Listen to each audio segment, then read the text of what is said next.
And we're live. Good morning, everyone. Good morning, everyone. This meeting will now come to order. Welcome to this virtual meeting of the Durham Historic Preservation Commission on this 6th day of July, 2021.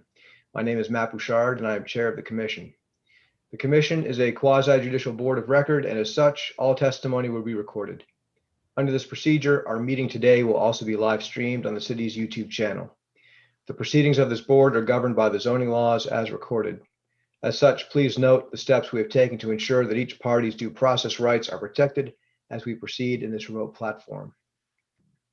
First, today's meeting will be conducted in accordance with the statutes enacted in Session Law 2020-3 and codified at North Carolina General Statutes Chapter 166A, Section 19.24, which allows for remote meetings and quasi-judicial hearings during declarations of emergency.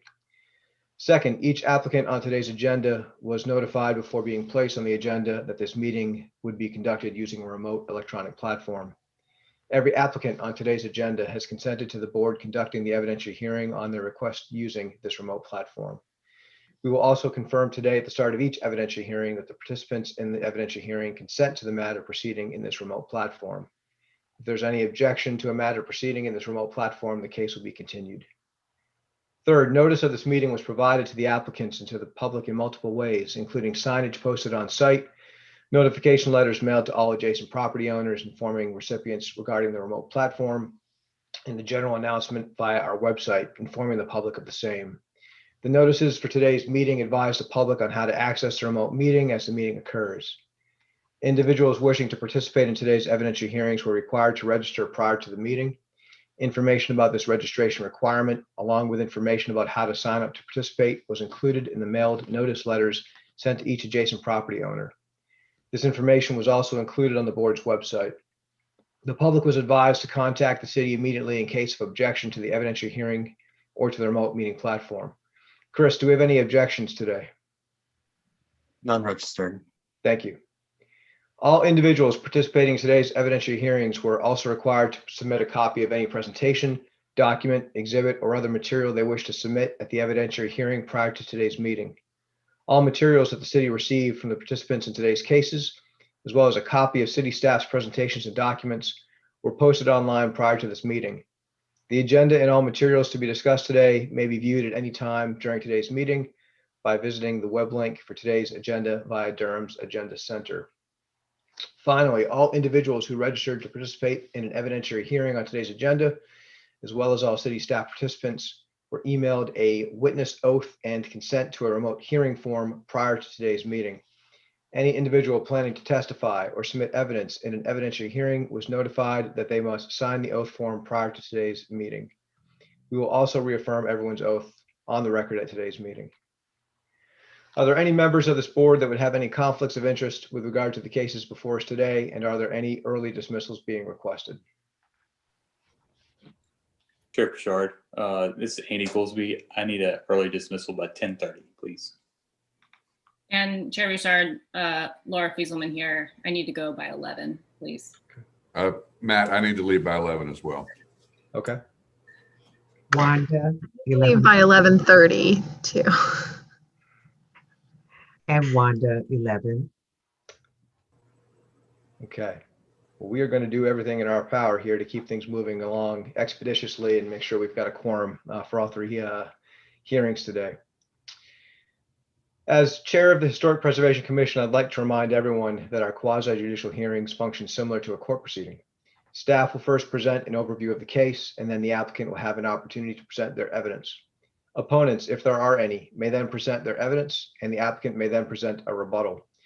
Board members will refrain from questions or comments until each speaker has completed his or her presentation. Testimony should consist of facts each witness knows directly, not hearsay. Evidence already presented need not be repeated. All witnesses who have signed up in advance will be given the opportunity to speak, and their testimony will be recorded. The board will vote on each case after the presentation of all evidence, pro and con, concerning that case. All decisions of this board are subject to appeal to the Board of Adjustment and then to the Durham County Superior Court. Clerk Elliott, please take the attendance of the commissioners who are here today.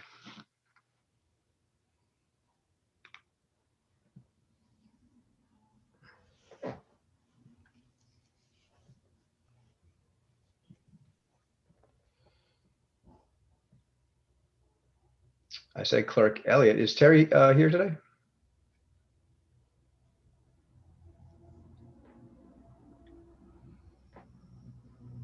It appears she is not. She should be on the call. I don't know if she's having some technical issues. Chair, I'm here. I think, Carla, could you please call the roll in the meantime? Do you mind doing that? Because of my technical difficulties, Oh, I yeah. can't see the gallery screen, Okay. but I can maybe from the top of my head remember. No, it's okay. Chris, could you just call the roll quickly for the record? Yeah, I'm pulling up the roster right now. Bear with me just 1 minute. I apologize. Right. Everyone. Thank you. Or you can use the agenda. The agenda should have their names on it as well.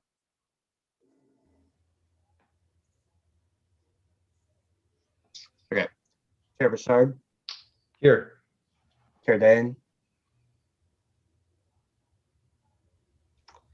Chair DeBerry, Here. or I'm sorry, Commissioner DeBerry, Commissioner Goolsby, Here. Commissioner Fieselman, Here. Commissioner Hamilton, Here. Commissioner Johnson, Here. Commissioner Kreger, Commissioner Waiters. Commissioner Waiters here.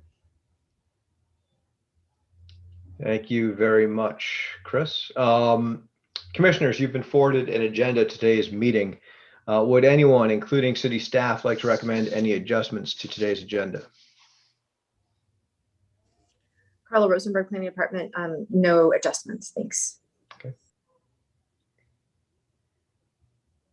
Also, commissioners, you've been provided with draft minutes for our last regularly scheduled commission meeting that was held on Tuesday, June the 1st. Does anyone have any adjustments to the draft minutes that they would like to recommend?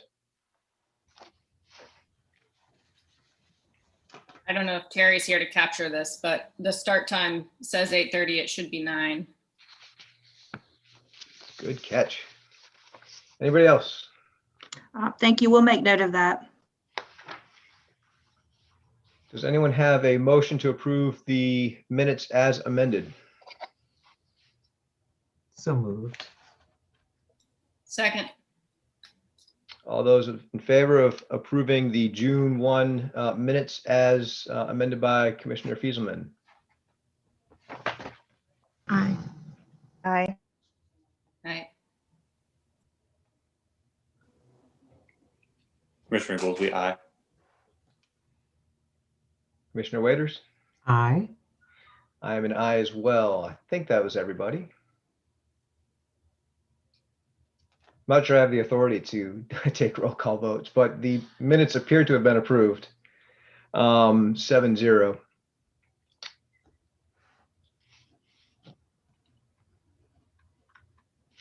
And it is now time to swear in all city staff who will be presenting today's cases. Is there somebody who can do that in Terry's stead?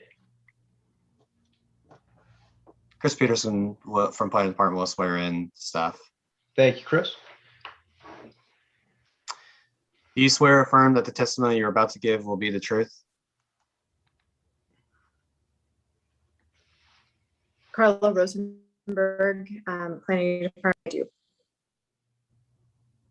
Grace Smith, Planning Department, I do. All right. Thank you, That's that. Carla and Grace.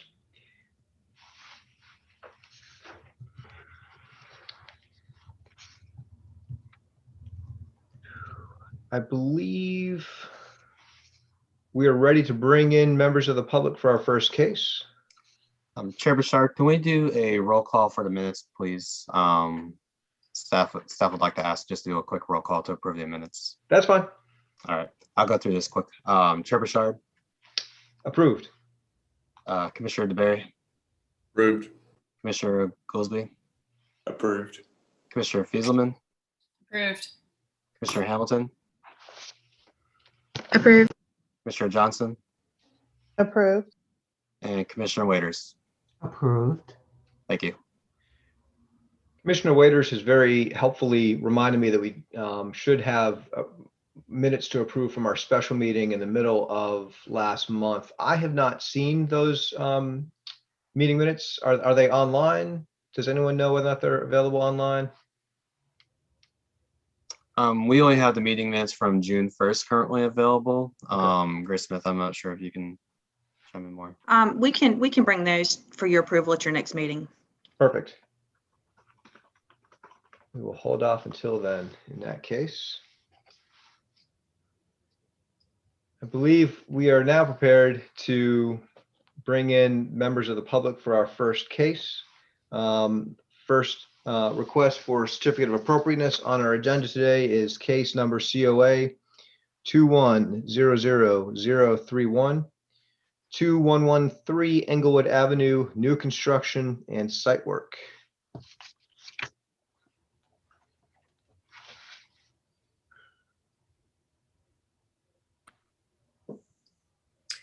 Chris, yes, great.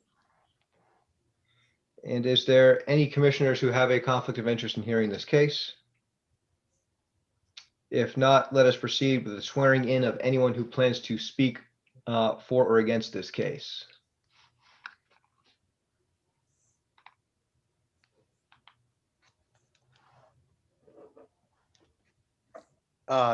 This is Jeff Monsine. I'm here. Chris, could you please swear in the witness? Yes. Do you swear or affirm that the testimony you're about to receive or that you're about to give will be the truth? I do. Mr. Monsine, if you wouldn't mind turning your camera on, please. Okay, wait a minute. How do I? Oh, okay, I see it. And I think, am I on? You are. Okay, and I Please. think JB Culpepper is okay, Yes. needs to be sworn in as well. Yeah, Chris, please swear in Ms. Culpepper. Do you swear the testimony that you're about to give is the truth? Yes, I do. And first, Mr. Monsine, and then Ms. Culpepper, do you consent to this case being heard this morning via the remote platform we're currently using? Yes. Yes, as well. Thank you very much. We may now proceed with the staff summary. Carla? Carla Rosenberg, Planning Department. This is case COA 2100031. It's 2113 Englewood Avenue, new construction of an accessory structure. The applicant is JB Culpepper. The owner is Rainbow Trout Investments. It's located on the southeast corner of the intersection of Englewood Avenue and Hale Street. And it's zoned residential urban 5 and is a contributing structure to the Watts-Hillendale Historic District. So the applicant is proposing to construct a 1.5-story accessory dwelling unit behind the existing primary structure, which is a corner lot. I'd like to introduce the staff report into the record and invite the applicant to present her case. Thank you, Carla. I think it's actually the southwest corner, not to be too technical, but. Thank you for that correction. And we're really here, Mr. Monsine and I are here today to answer any questions and answer any questions you might have regarding this accessory dwelling unit. Carla Rosenberg, Planning Department. Would you mind just running through a little bit of your design decisions and compatibility and express compatibility with the existing structure? No problem, no problem. In general terms, we have an ADU that's proposed in the backyard of the 2113 Englewood main structure. It is clearly subordinate to the main structure. The footprint with the rear stoop is about 629 square feet. The main house is just a little under 1,500 square feet. Let's see, what else can I tell you? The main house has a curved gable and with the ADU design, we're attempting to complement that main structure, as Carla wrote in the report, striking appearance of the main structure. Let's see. So clearly subordinate and designed to blend in. In general terms, we're at the backyard using an existing driveway curb cut, and we have a driveway that is single and then widens out for 2 cars. We've got a patio for the residents to share. We've learned that outdoor space is so important during this pandemic.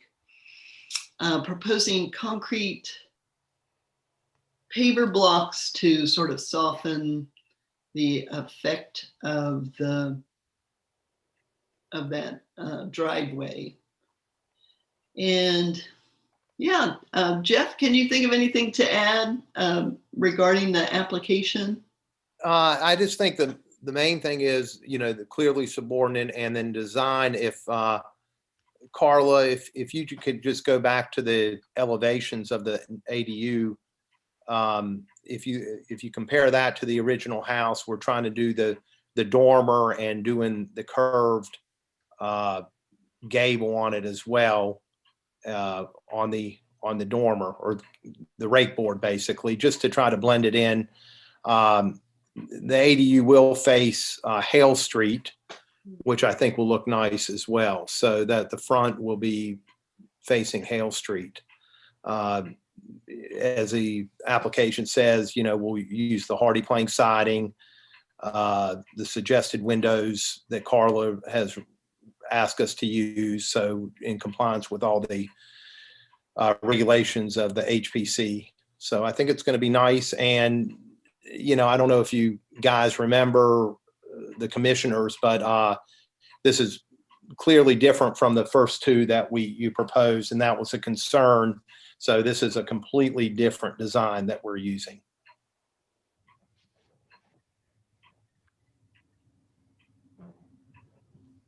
Thank you both. Any additional testimony before we turn it over to commissioners for questions?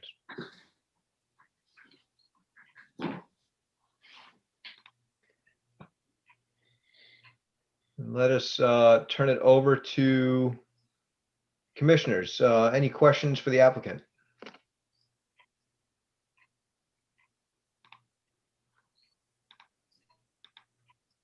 Yes, this is Commissioner Goolsby. Can you speak to the height of the existing structure? Yes.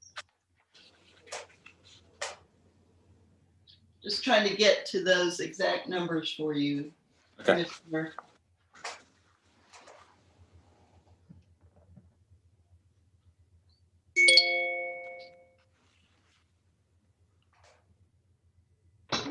So the footprint of the ADU is 631 square feet if you count the front stoop, and with a height of 24 feet and 9 inches to the roof peak. And I'm almost positive in the main report we had the height of the main structure. Carla, do you have that readily available? Or Jeff, do you remember the? I know we had it, and I went and took pictures of it, and we physically measured it, but I'm not sure where it is right this second. I think it was. I know I sent it to you, JB. Oh yeah, and I'm pretty sure it's in the report. I'm just looking for it. The height of the ADU is less than the height of the main structure, and we used a measurement peak to peak.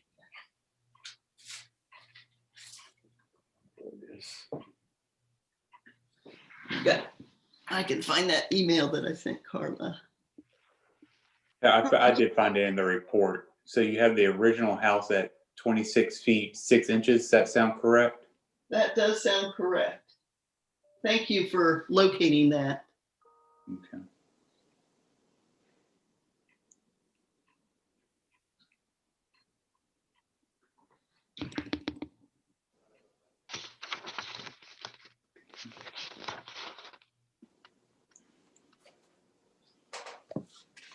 Vice Chair Goolsbee, any follow-up? Yeah, I think I just want to understand,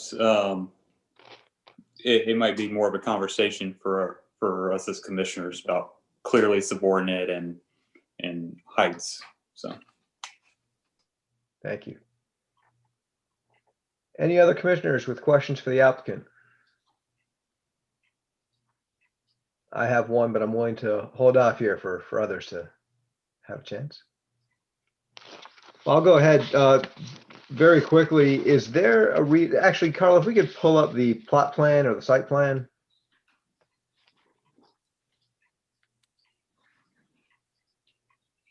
Is there a technical reason why that AC unit needs to be located so that it's visible from Hale Street as opposed to behind the proposed ADU? Carla Rosenberg, Planning Department, there needs to be 3 feet between the AC unit and the property line. And I'm thinking in order to give access to anybody working on the unit, they would have to step it off the house as well, off the ADU as well. And that would not leave enough clearance between the unit and the property line. Yes, sir, that was our understanding as well. So we are proposing a screening device, a picket fence to run parallel to Hale to help to shield the HVAC unit. It looks like we have a picture of that represented in the materials. Correct.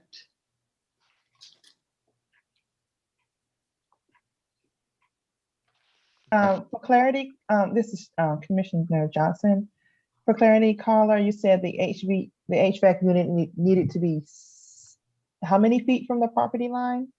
It needs to be 3 feet from the property line, but you also need to take into account the width of the unit and space between the ADU and the unit. And so I think all of those together is more than 6 feet.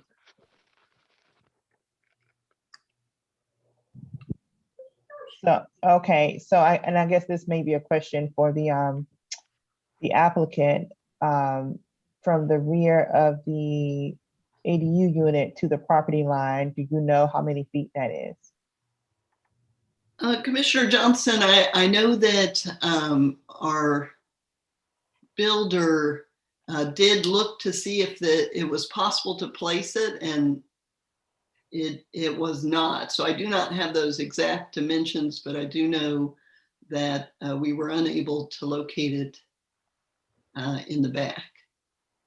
Looks like the dimensions are on this plan and it says 6.1 feet from back Carla of unit. Rosenberg, Planning Department. Yes, that's correct. It says 6 feet 1 inch on that plot plan that was just showing. And so it looks like you'd have to inch the ADU forward toward the street in order to get more clearance.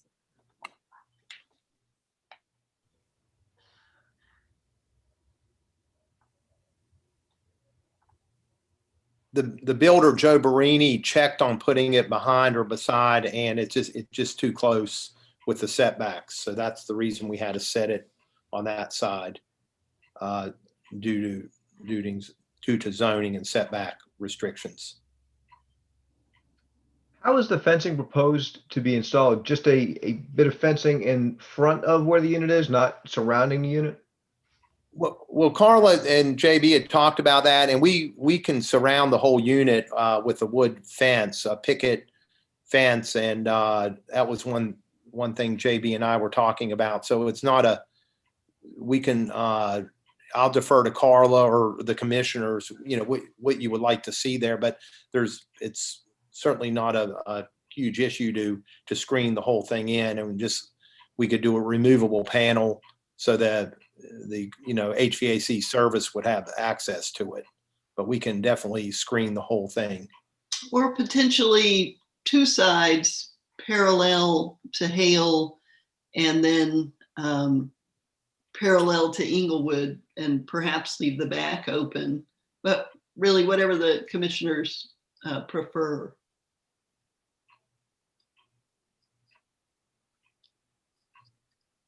I guess my question, and this might be more for staff, but, or just for commissioner discussion or for the applicants to answer.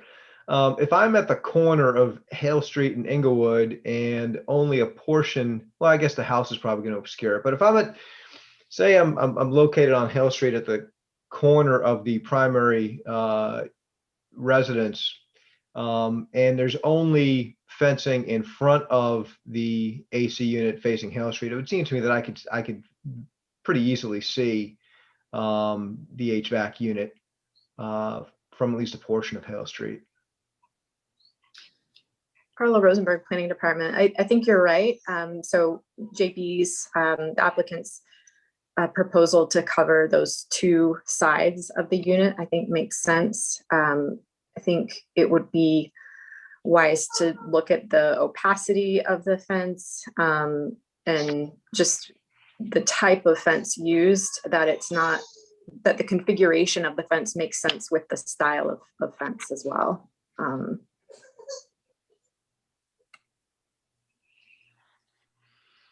Those are all my questions. Thank you. Are there any other commissioners with questions for the applicant?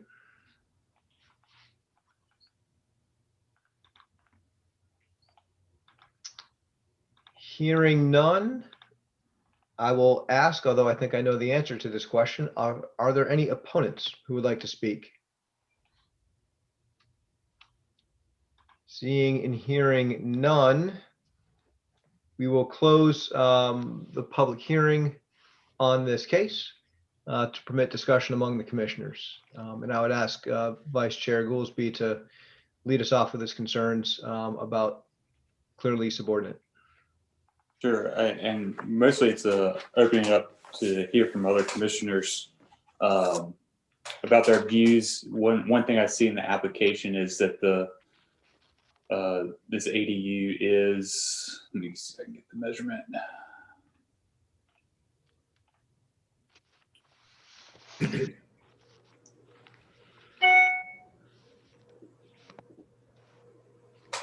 Pushing this ADU to the rear of the yard, we know that the driveway they've got is 25 feet, so it's gonna be 25 feet plus away from the existing house. You know, if these structures were side by side, I would have more of a concern with there only being a little over a foot difference in height. But certainly want to hear from other commissioners about scale of this. The footprint, not a concern in my opinion, but it's the height that's questionable. But again, being pushed to the rear of the yard, I have less concern about it. So, Mr. Chair, I'm slightly concerned about the height, but the criteria says subordinate to the main residence. And if you face this ADU to the street, it's going to look like a second home on the street. And I that's what bothers me more than maybe even the height, is the orientation. I don't feel like it is subordinate the way it sits now. I think it looks like another residence. Commissioner DeBerry, is that because it's a corner lot, so it's, you know, necessarily facing yeah. street? Okay. You know, most of these are garage apartment-y sort of looking things, and the front of the ADU faces the back of the house. But because this has been turned and faces the street, it appears to be, you know, a separate parcel and structure to me versus a subordinate structure to the house.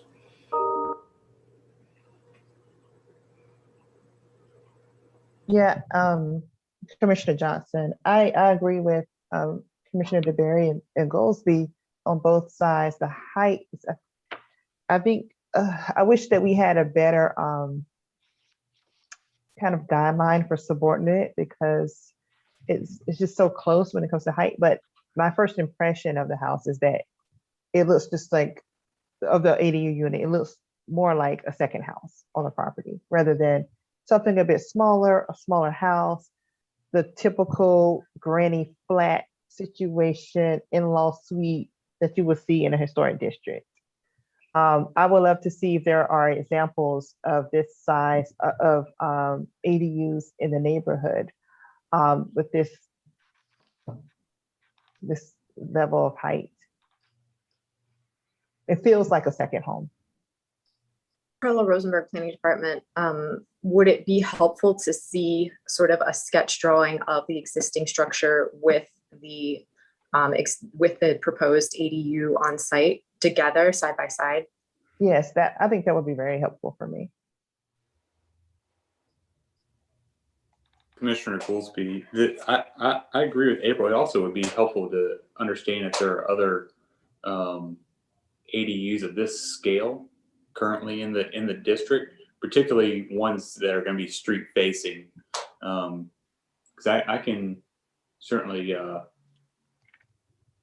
agree that it almost does look like a second property.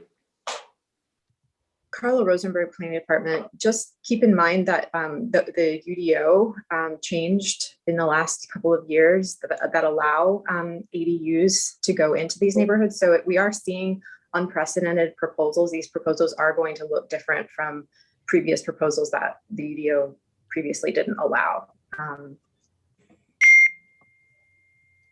If you have any questions about that, let us know. And it may be something that we need to talk about during our staff retreat next month. Commissioner Hamilton here. I think looking at the grade on Hale Street, it is climbing.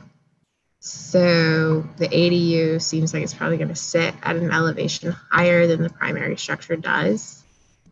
So getting a better understanding of the true height of that building at that higher elevation compared to the elevation of the current house would be, I think, good, like having a section or elevation with both of them at the elevations at which they're going to sit. Because right now it's like, I can't, I can look on Google Street View and tell that it's likely going to sit higher, but it's hard to know exactly how much that'll impact the ability to determine if it's subordinate.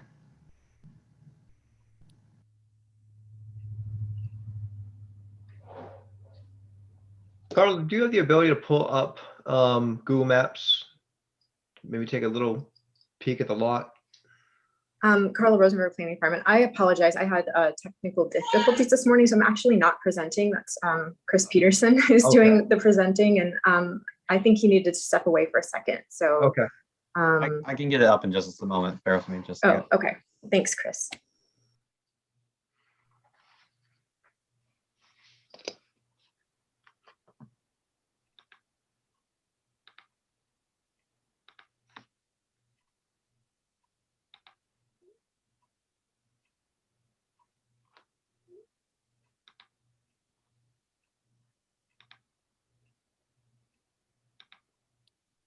Can anybody hear me? we can. Okay. Is it, I don't want to break any rules, but can I interject or no? Is that If you could hold on just for a moment, Mr. Montine, if we need to reopen the public hearing, we will in a moment, but I'd okay? like to. All right. Thank you. I appreciate it.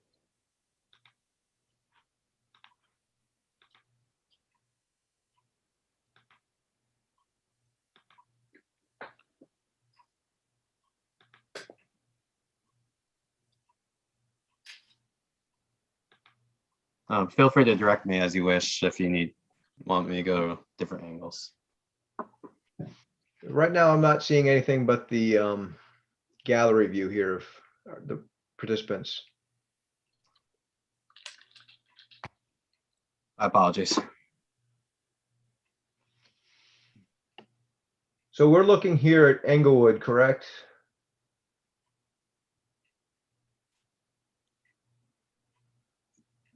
That's the view from Hale Street. From Hale, my apologies. Yeah. The property is addressed as an Englewood Avenue address, correct?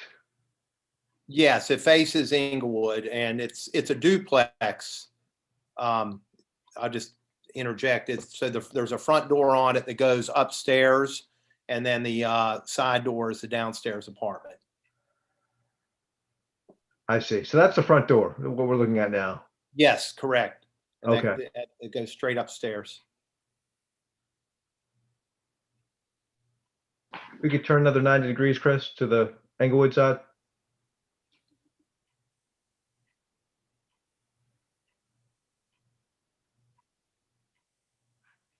And so really where that shed is located is roughly where the ADU would be located. Correct. That's correct. And you approved several months ago for us. We got the approval to tear it down, but we just haven't. We're waiting for this process to play out. Sure.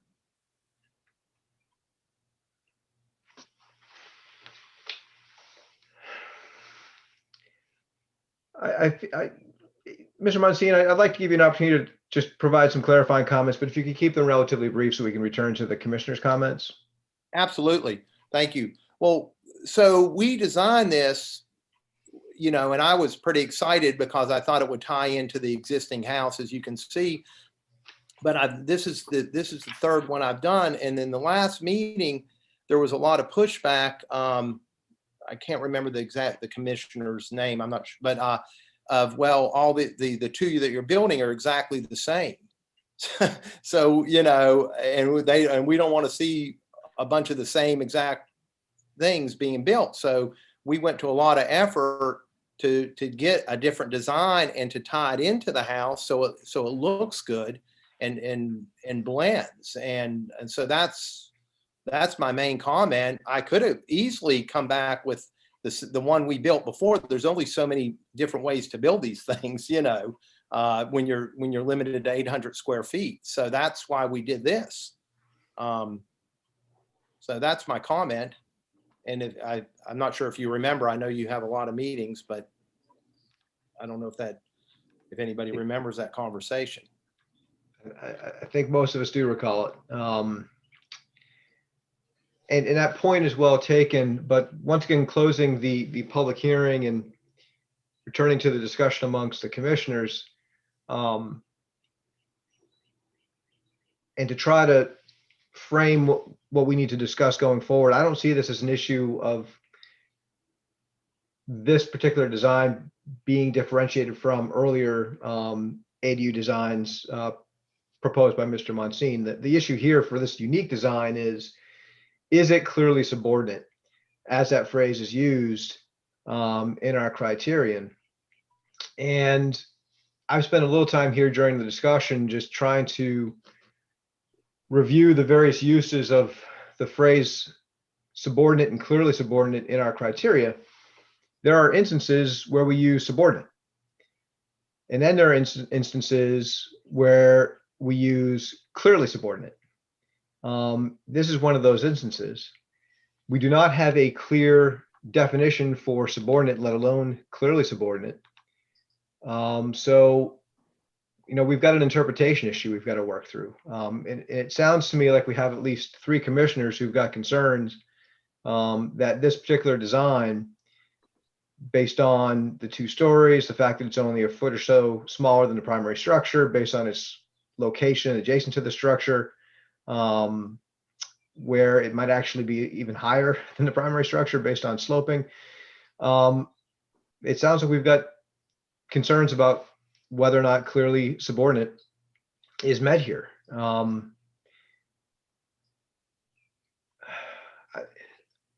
I am loath to schedule a vote on a case that may be a no vote,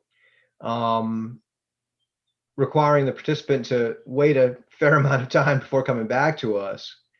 And so to avoid that, I would like to take at least a straw poll before we vote to get an idea of whether or not there are sufficient commissioners to support this proposal in its current form to pass.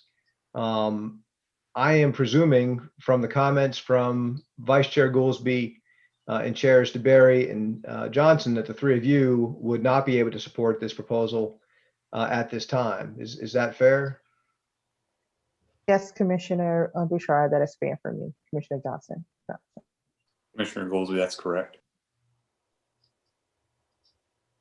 Tad, is that correct for you as well? Okay. Carla Rosenberg, Planning Department. Matt, would I be able to read to you a definition of subordinate from the UDO? Sure. Secondary in appearance so as not to diminish or visually overpower another element or structure. This shall be considered as a whole and shall not require each dimensional aspect to be subordinate unless specifically required by another provision of the ordinance. So it's, I think, similar to the criteria. Well, based on that definition, in the spirit of continuing the straw poll, I am likely to support the proposal as it is currently drafted. And I'm curious to hear from our other three commissioners on this straw poll, Commissioner Waiters, Hamilton, and Fieselman. I could also support it. I hear what Carla's saying in terms of, it's new the way that the city's allowing these ADUs. And I hear what Jeff is saying in his attempt to speak to the original structure and provide a different type of ADU than the others he's brought us.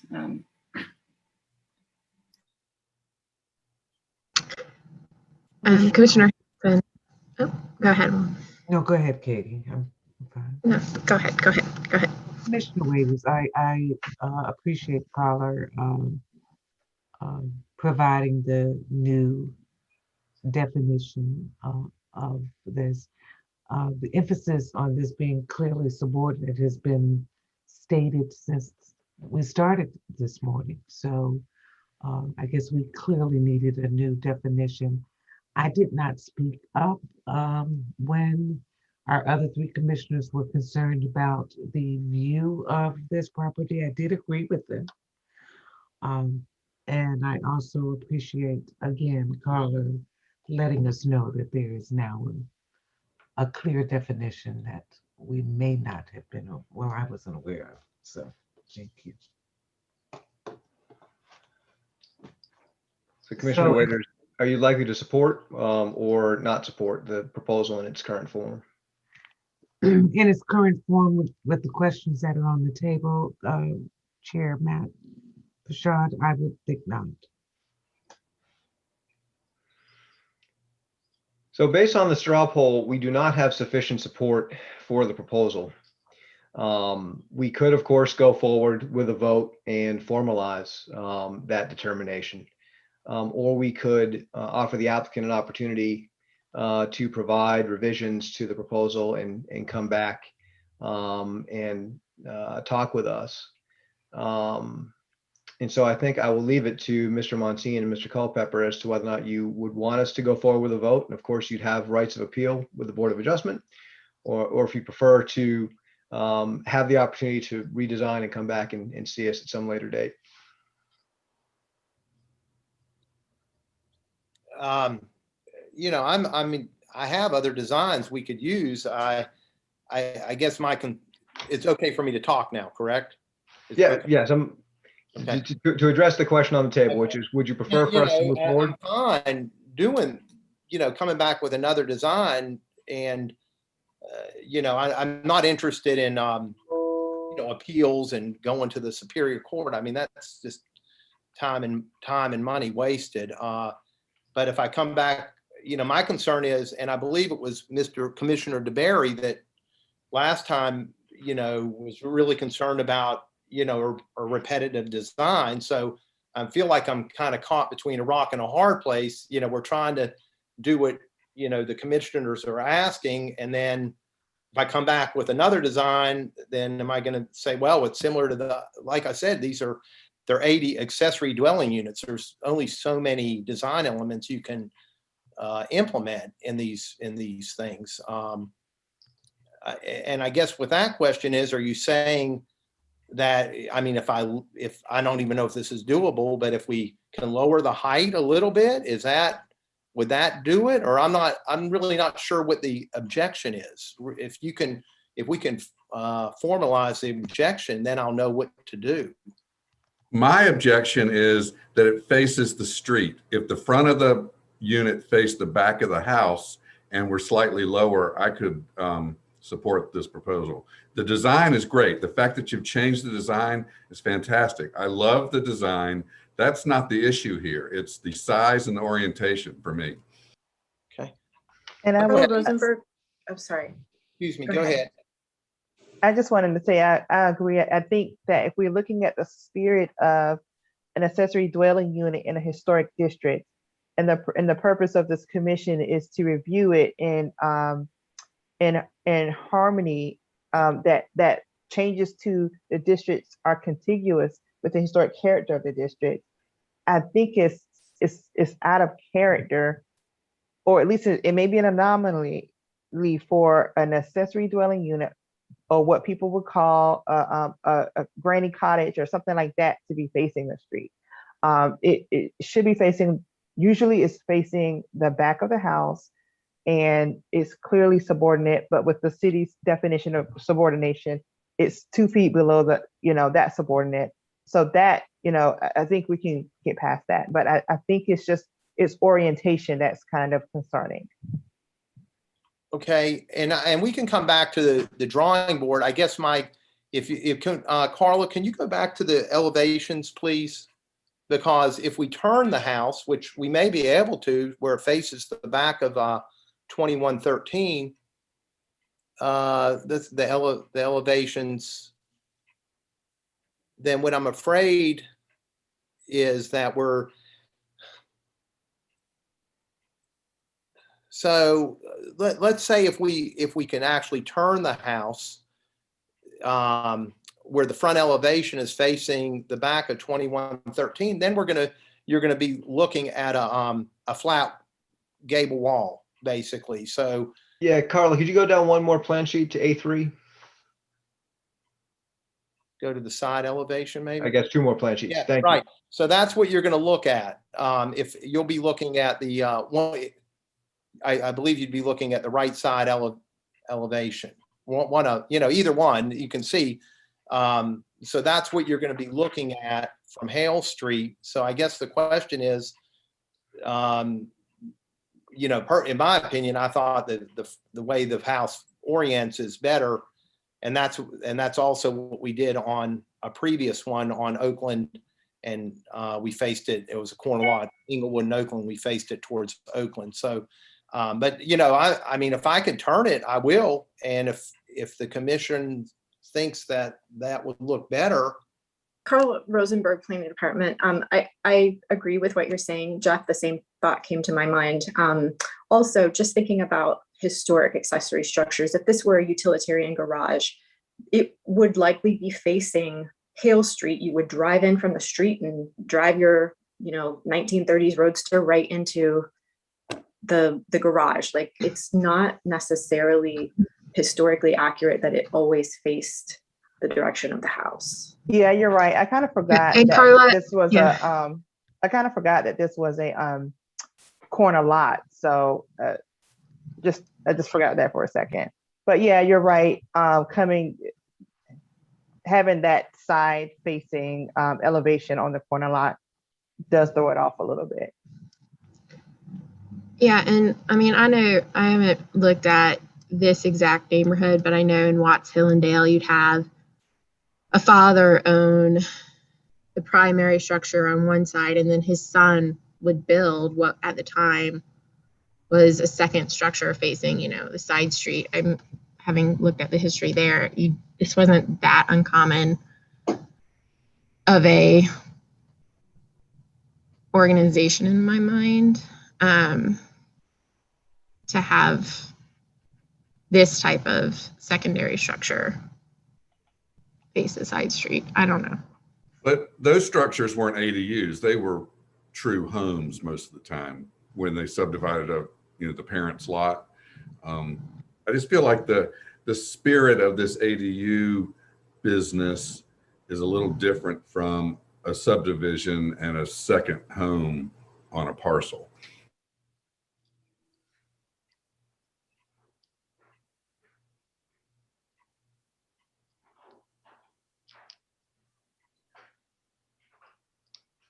Carla Rosenberg, Planning Department, do we need to continue the case for the applicant to bring more evidence of the current design? Do we need more design changes, or just to continue discussing? I'd like to discuss for at least 5 more minutes. I think there is benefit to, if we're going to consider continuing the case, providing Mr. Monsine and Ms. Culpepper some guidance in terms of what we think needs to be changed. And I think because we're dealing with a corner lot, the fact of the matter is this ADU is in the back of the primary residence. It just happens to be facing a side street. And so I'm not sure there's much we can advise the applicant in terms of the orientation of the property. And I'm not sure looking at the side of the property on Hale Street makes any more sense than seeing the front of it. And so if the commissioners agree with that, or if they don't agree with that, I think we need to provide some guidance in terms of what we think might be required. Tad, I heard you mention it. If it was a little bit shorter, that might help you conclude that the structure is clearly subordinate to the main structure. Yeah, the main thing for me is the way it's oriented. Height was sort of secondary, but those are my 2 issues based on my understanding of the criteria. If the rest of the commission feels differently, I'm certainly not hurt by that. How about Vice Chair Goolsby? Do you have some comments for the applicant for how he might be able to improve the proposal for our consideration later on? I think it's mainly the height. Yeah, sure, if you can work a couple feet out of it. And I mean, I am coming back to that definition that's in the UDO of secondary in appearance, so as not to diminish or visually overpower the other element or structure. So working in a way to make this look more like a accessory to the main structure as opposed to its own house. Laura, and the place where my head is, as a layperson, not a design professional, is that the spirit of Durham, putting the ADU rules in place is to enable us have a little bit denser housing in town. And the spirit with which Jeff and JB have designed this proposed ADU is to speak to the original house and create structure that's modest in size. I like the orientation to the street. And I guess one other piece of this is that the original structure is a duplex. That means that it's providing 2 modestly sized units, and this would be a 3rd modestly sized unit on the lot. And that feels sort of in keeping to me, as I hear it, with the historic use of this lot. So I actually like the proposal as it is. I defer to the design professionals on whether we need to lower the height just a little bit or whatever to get it right, but I appreciate the thoughtfulness that's here. I'll ask for one more contribution here. Going back to Commissioner Johnson, April, there's been some conversation here about orientation and street facing versus non-street facing. What in your view would need to modify or be modified from this proposal to gain your approval? After just realizing Jeff made a good point about how, because it is a corner lot, I forgot about that quickly, but it was just better to face the front of the property to the street rather than the side being shown. And I do agree with that because it is larger than a typical ADU unit. And I think my overall, and I'm willing to change my vote for approval, but I want to say that I think the overall point I want to make about accessory dwelling units, the height of this building, this accessory dwelling unit is the same as a typical 2-story home. So it's the feel. And one of the things about preservation is that look and feel is part of what we're supposed to consider as far as is the design of this particular item, the building or whatever it is, contiguous with the historic character of the district. And so, oh, go ahead, Krista. You need to make a correction. Oh, okay. I thought she was. Oh, okay. Sorry. So that's what I was trying to. Yes, it's approvable. ADUs, these things. This is not a new concept. It's been around in historic districts a long time. That's why I said, do we have examples so that we are maintaining the same feel of ADUs in historic districts? But if we want, I think this is something we'll just have to talk about next month about how we review ADU units. This particular one just feels like a second house. But I'm willing to go ahead and approve it because it meets all the basic criteria. Well, Chair Hamilton, I think that puts you squarely in the decider's seat here. Straw poll, could you support this proposal as it currently exists or not? I can. I would like to just ask that a condition of the approval be that the final elevation of the peak of the roof is below the final elevation of the existing house's peak, to just 100% make sure we are ending up with a shorter structure. You know, I know that the current house said it was 26.6, I think. This is 24.9. I'm just concerned about the elevation changes in the property and if it will. And I mean, I know that every exact dimension is not important, but I do think like once we get to the point at which it could be sitting 2 feet higher, just knowing that it is subordinate in height will be important to me. So I mean, I would approve it with that additional condition being agreed to, that like that 24.9 could just be lowered to ensure it does 100% fall below the peak of the existing house. Carla Rosenberg, Planning Department. The applicant would just need to consent and sign off on the COA if that condition were implemented. Chair Bouchard, I just want to go on record that I totally agree with Katie, Commissioner Hamilton. And if I could ask Mr. Monsine and Ms. Culpepper, if you would agree to proceed with a vote with an additional condition that the peak, the final elevation of the peak of the accessory dwelling unit be less than the peak of the roof of the primary structure. Yes, I agree 100%. And we will sign off on whatever we need to do, and I will but I physically went out there with a gentleman who works for me. You know, Carlo, you know, asked me, at one point we pulled off some vinyl siding and we physically measured it. But yes, we would confirm and reconfirm and sign whatever we needed to make sure that's accurate. And yeah, so that's fine. Yes, no problem. I've got a question for Krista and or for well, I think it's for Krista. Should we place this condition among the bullet points in the possible motion or make it one of the conditions below the bullet points?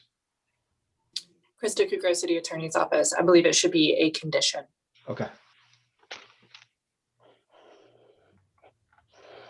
This is Commissioner Goolsbee. Katie, correct me if I'm wrong, but this is also with consideration of the grade, not only the height of the structures. Right, yeah. So if the finished floor elevation of your accessory dwelling unit ends up being 2 feet higher, you just need to make sure your overall elevation of the roof peak is lower than the primary structure. Katie, how should we word that in the condition?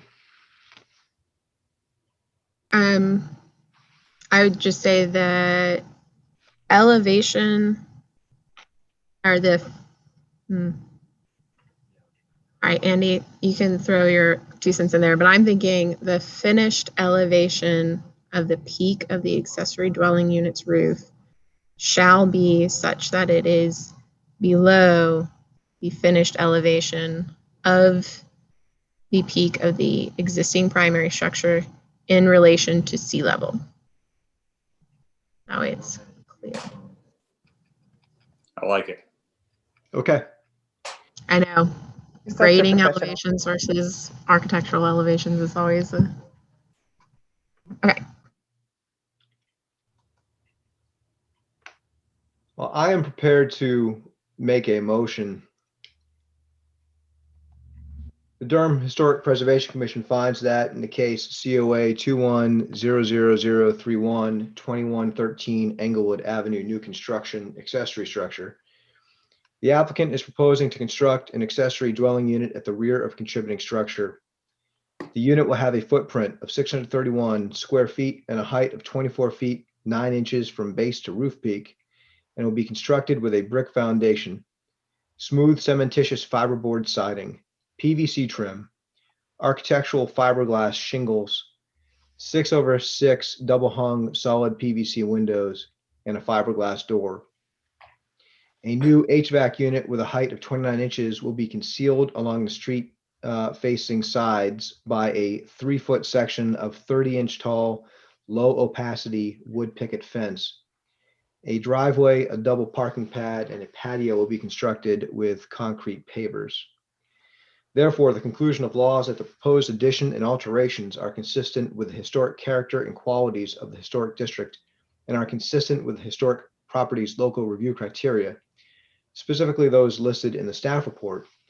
And the Durham Historic Preservation Commission approves the certificate of appropriateness for case COA 210031 2113 Englewood Avenue, new construction accessory structure with the following conditions. 1, the improvements shall be substantially consistent with the plans and testimony presented to the commission at this commission hearing and attached to the COA. 2, the improvements may require additional approvals from other city or county departments or state or local agencies. The applicant is responsible for obtaining all required approvals relating to building construction, site work, and work in the right-of-way. 3, a compliance inspection shall be performed immediately upon completion of the work approved herein. And 4, the finished elevation of the peak of the accessory dwelling unit's roof shall be below the finished peak of the roof of the primary structure in relation to sea level. Second.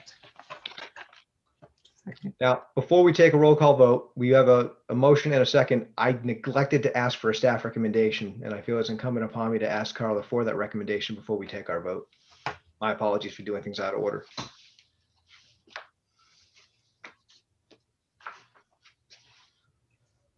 Carla Rosenberg, Planning Department. Staff would recommend approval of the application with the conditions stated. Clerk Elliott, if you could please take a roll call vote.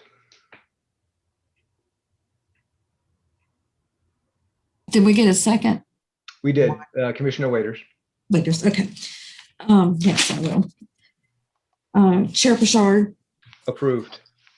Commissioner DeBerry, Approved. Commissioner Fieselman, Approved. Vice Chair Goolsby, No. Commissioner Hamilton, Approved. Commissioner Johnson, Approved. and Commissioner Waiters. Okay, motion passes 6-1. Thank you, Ms. Culpepper and Mr. Monsine. Mr. Monsine, you come here with challenging cases for us.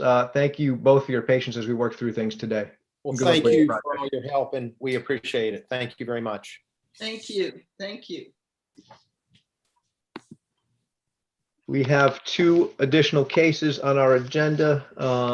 Chris, if you could bring in the participants for case number COA 2100034. This is 2410 West Club Boulevard, additions and modifications. So, Mr. Chair, can I ask city staff a couple questions before we move to the next case? Yes, sir.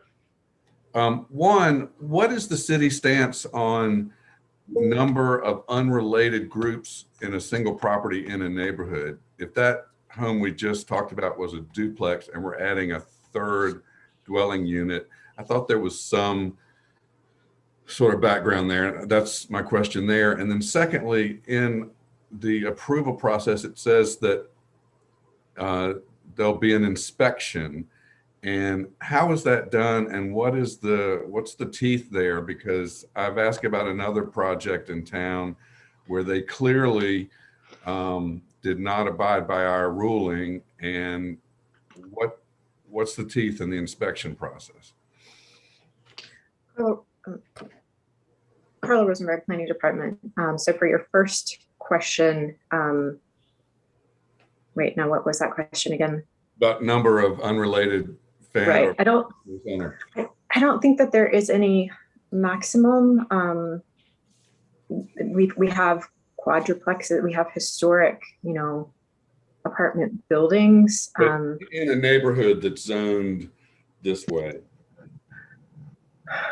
Well, we are research just as a city, we are shifting away from, single family zoning. I think historically there were often, duplexes mixed in. We're looking at the historic character of the district, right? So I don't think there's anything. My opinion, I don't see an accessory dwelling unit as being out of character with the district. My concern was that I know in my neighborhood at one point there were issues with more than a certain number of people that were not related living on a parcel. And I did not want to set these developers up to fail if we approved something and then they weren't allowed to derive income from it. So that was my concern. So I know that we're Grace Smith with the Planning Department. I could just real quickly talk about that.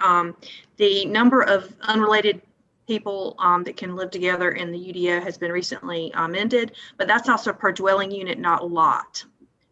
It's not how many people per lot, it's per dwelling unit. Okay. Sorry, Krista Kukura was going to say something and I didn't see her hand, so I apologize. Krista Kukura, City Attorney's Office. Thank you, Grace. I was going to make that point. And I believe that there are also building code provisions that would come into play in terms of the number of people per square footage. But I think anything of that nature would sort of be handled, I think, via enforcement. And so we'll just sort of cross that bridge when we get there. And you had a second question, Todd. Was that answered? No, yeah. When our criteria, when our approvals are inspected, what's the enforcement there? Because I've seen in one very egregious case. Yeah, I can tell you what that is. So we have a zoning enforcement officer that goes out after each property owner has notified that they have completed their project. She goes out and she has the COA in hand and makes sure that everything that is built matches the COA. And the project that you're speaking about, that you brought, that you had mentioned to me, that is in process right now. So just know that's in process. But that's what the inspections officer does. They go out, the zoning enforcement officer does. They go out and they match what is on the ground with the COA. And if there's anything out of order, then I work with them to bring it into compliance. They would either have to, if it's something that's already built, bring a retroactive COA to the commission to ask to change it the way that it is built, or if they haven't, if they're like still in the process of building, which usually they wouldn't be because the project's already completed, then they would just adjust then. But often they're just minor things that I can approve as a staff at a staff level, so you don't see them. But they're made, and that's the applicant actually has the incentive to stay away from the commission a second time. And so often we work out how they can change it at a staff level. This is an extremely important conversation. I think I have an idea of the particular project that Commissioner DeBerry is concerned about, but it's not just that one project, it's others. But we are going to lose quorum in 45 minutes or so. So I want to move forward.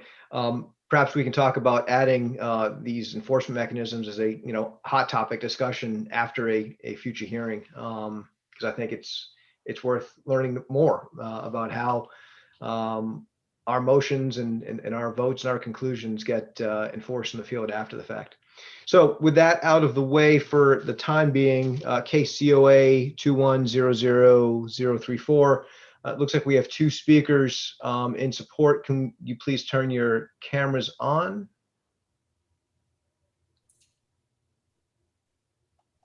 Thank you. Jamie, please help me with the pronunciation of your last name. Greener. Greener, thank you very much. Clerk Elliott, if we could please swear in Mr. Greener and Mr. Horton, whose last name I can pronounce, I think, without issue. Sure. Do you swear or affirm that the testimony you're about to give in the public hearing proceeding for today's case is the truth by your own knowledge or by information and belief? I do. Mr. Greener? Oh, can you hear me? Yes. I do. Thank you very much. Going with Mr. Greener first, and then Mr. Horton, do you both agree and consent to having this case heard today through this remote online platform? I do. Yes, I do.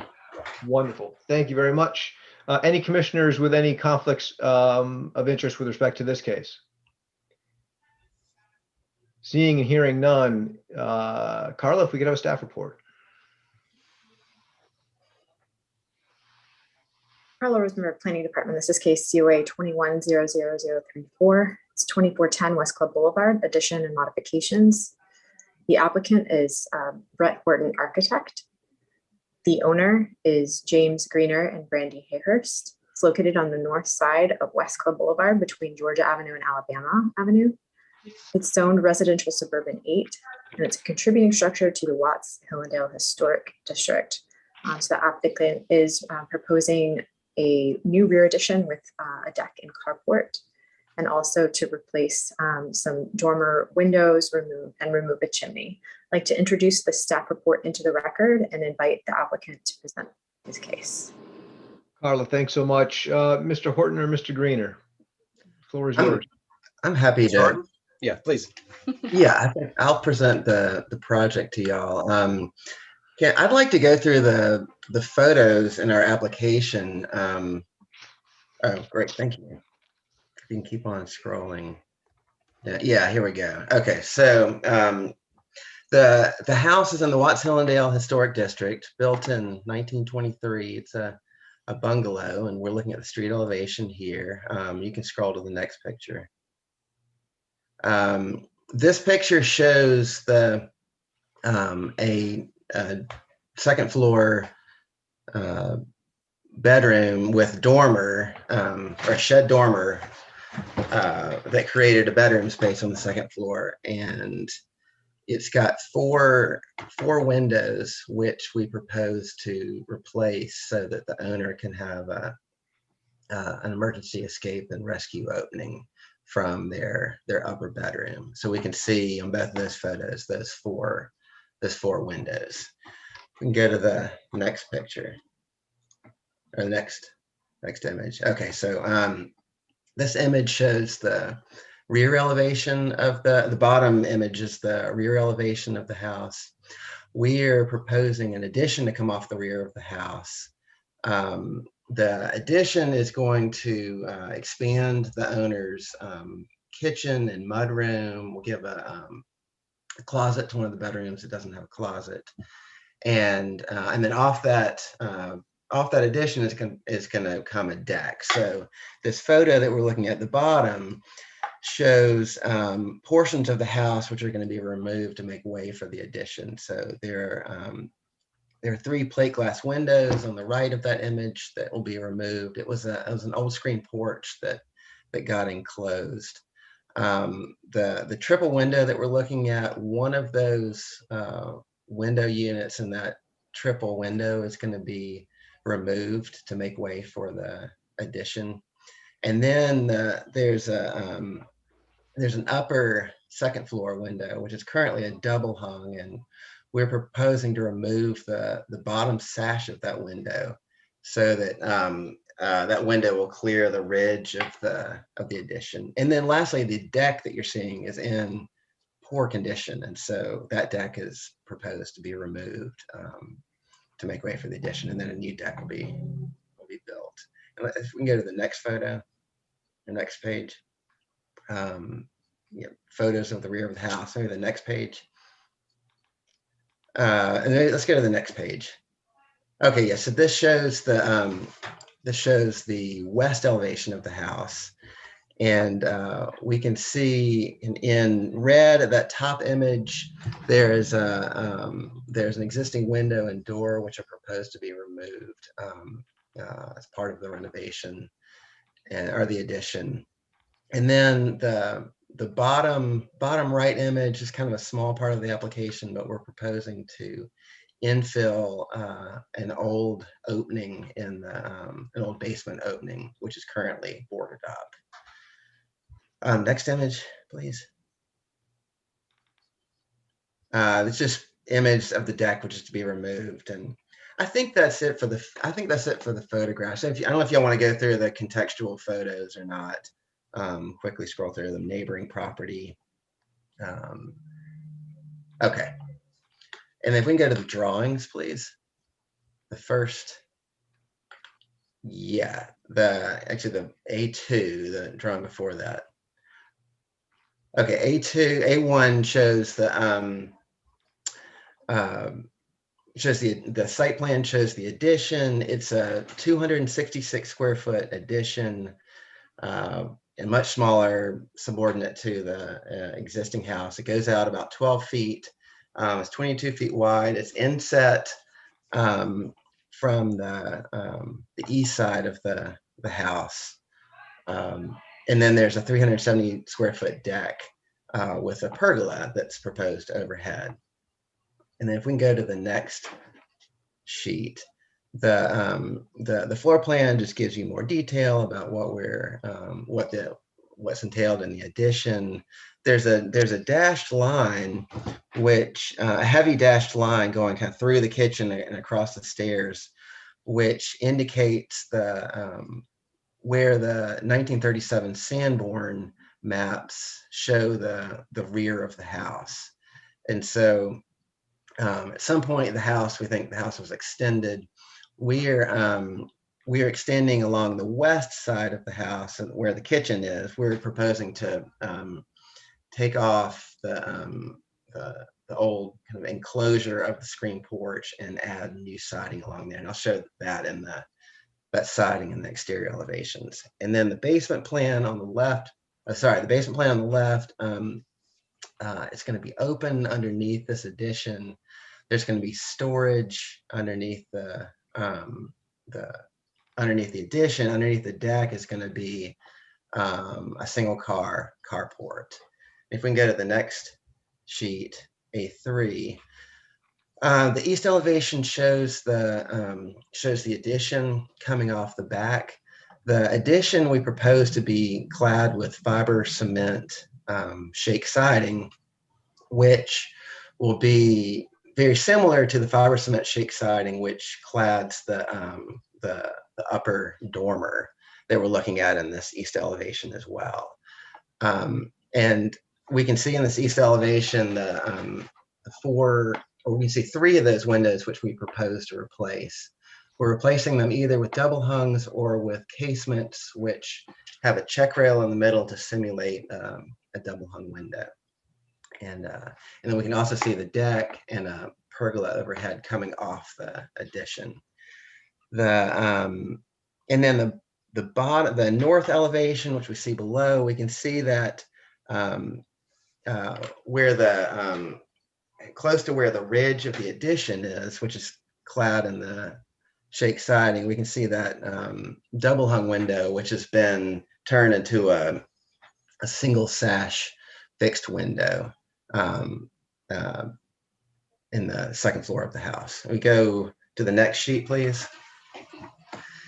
This drawing shows the addition along the west elevation, that shake siding, skirting boards that enclose the basement space below, and then lastly the south elevation, which is the street elevation, shows that 1960s dormer and shows a single window which faces the street which we're proposing to replace with a new window. And I think that's it. I'm happy to answer questions. Thank you, Mr. Horton. Mr. Greener, anything to add before we turn over to commissioners' questioning? I was just going to note that the dormer that you see on the second floor is the result of a previous renovation that was done, we believe, in the 60s or 70s, and that the house at one time was actually a triplex. And so there's some weird artifacts in some of the ways that the house was laid out to accommodate having a primary residence on the main floor, a residence in the basement, and a residence on the second floor. So that's just sort of a little bit of history on the house. And so when we got it, it was a single family residence, and we've been slowly trying to undo some of the choices made in previous iterations of the house. But thank you. Commissioners, any questions for the applicant?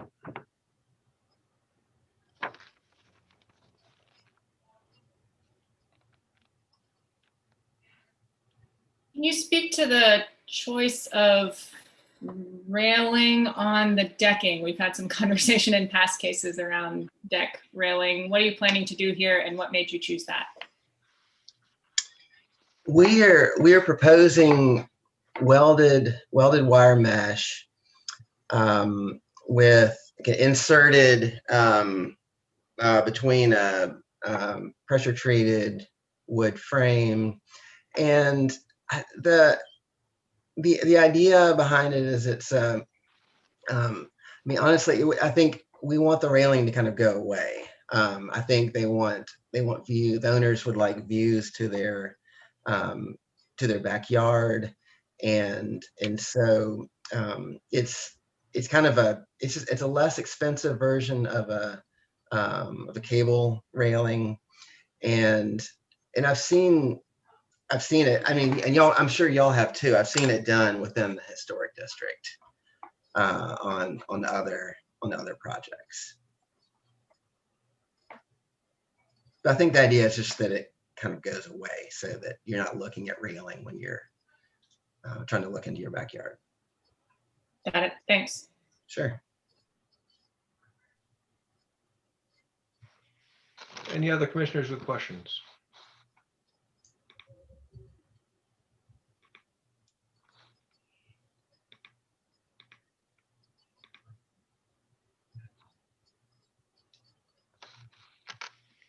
This is Chair Bouchard. I'll ask one quick question. And I think we have the answer in our materials, but I'd like to get confirmation from Mr. Horton if possible.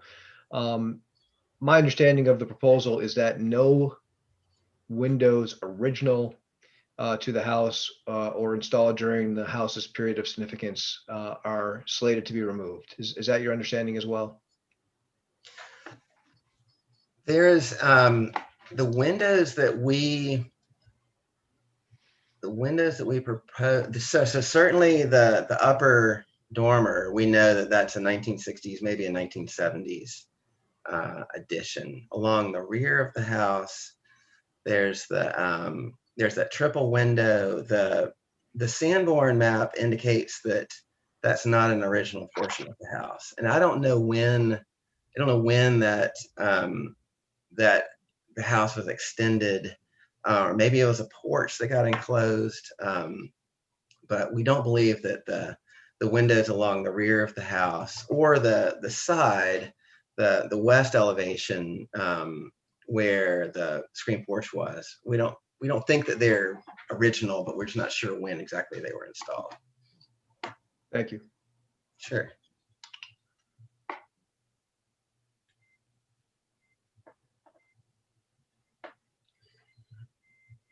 I think I know the answer to this question. Is there anyone else present here today who would like to speak for or against the case?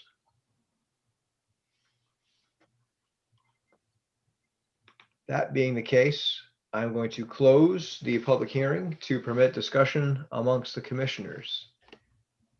Are there any commissioners with concerns about any aspect of this proposal?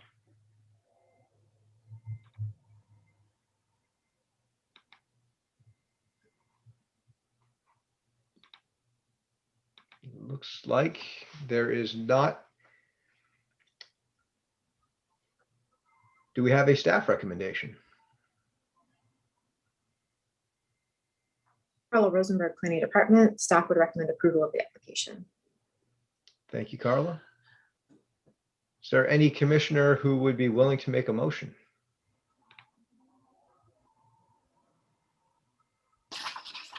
I can do so, Matt. This is Commissioner Goolsby. Thank you, sir. All right.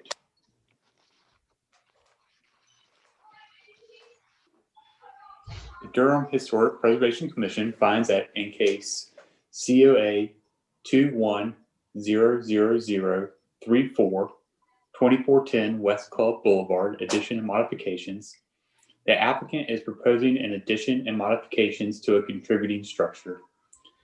The 266 square foot addition will attach to a previous addition. The secondary gable roof will peak just below the primary roof structure. The addition will be constructed with cementitious fiberboard shakes, 6/1 fiberglass clad windows, wood composite trim, and architectural asphalt shingles. Excuse me. Let me amend that. And architectural asphalt roof shingles. 4 double hung windows in a non-original dormer will be replaced with 1 double hung and 3 casement windows, all of fiberglass clad wood in a 6/1 configuration.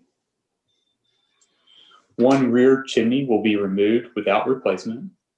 1 deteriorated 12-inch DBH large tree will be removed to facilitate construction without replacement.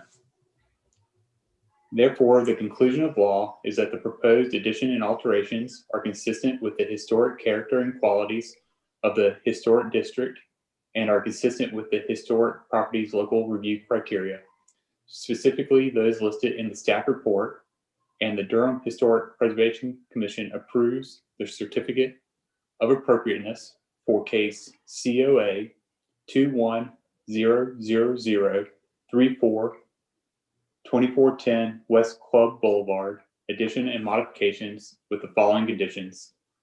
1, the improvements shall be substantially consistent with the plans and testimony presented to the commission at this commission hearing and attached to this COA. 2, the improvements may require additional approvals from other city or county departments or state or local agencies. The applicant is responsible for obtaining all required approvals relating to building construction, site work, and work in the right of way. And 3, a compliance inspection shall be performed immediately upon completion of the work approved herein. Do we have a second?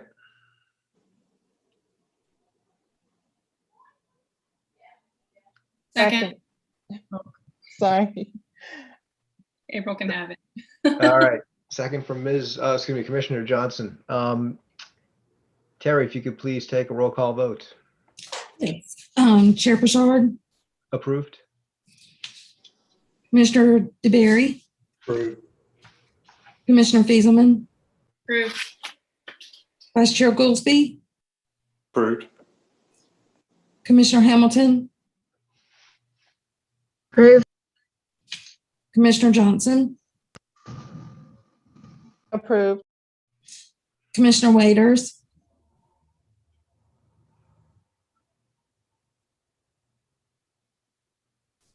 you're on mute, Commissioner Waiters. Please forgive me. Commissioner Waiters approved. All right, motion passes 7-0. Mr. Greener, Mr. Horton, thank you so much for your time today for this proposal. Good luck to both of you with this project. Thank you very much. Commissioners and staff members, thank you very much for your time. Andy, were you the commissioner with a 10:30 hard stop? I am. I was about to speak up. Okay. Well, that leaves us, I believe, with 6 commissioners and a half hour for a number of commissioners who also have hard stops. So I say we move forward and try to do so expeditiously. And so with that, Godspeed. Yeah. Chris, I'd ask you to bring in the participants for case number COA 2100036. This is 2326 Englewood Avenue, new construction and site work. All participants have joined. Wonderful. Looks like we have Mark McClure and David Parker and Chad Wilkins. Are there any other participants? John, could you please help me with the pronunciation of your last name? Is it Leggy? Leg, just like what you walk on. Leg. Okay, great. So we got Mr. Legg, Mr. Wilkins, Mr. Parker, and Mr. McClure. Mr. McClure, if you could turn on your camera, please.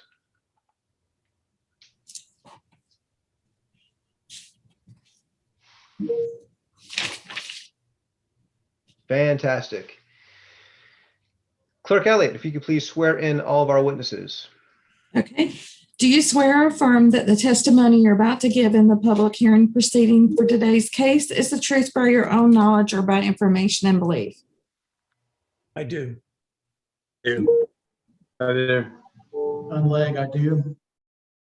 Thank you all very much. I'm going to do another quick roll call vote. I'll do this alphabetically. So Mr. Legg, then Mr. McClure, then Mr. Parker, then Mr. Wilkins. Do you all consent to the hearing of this case via this remote electronic platform? I do. I do. I do. I do. Wonderful. Thank you all very much. Staff report, please, Carla.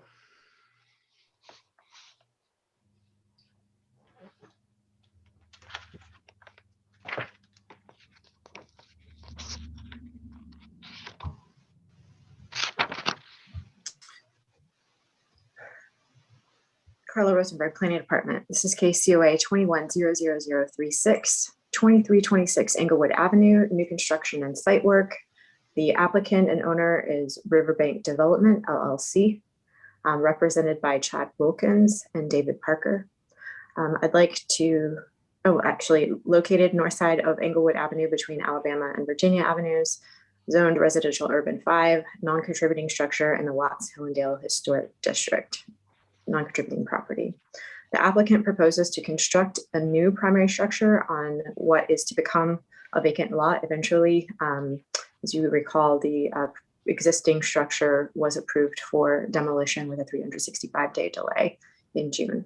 I'd like to introduce this staff report into the record and invite the applicants to present their case.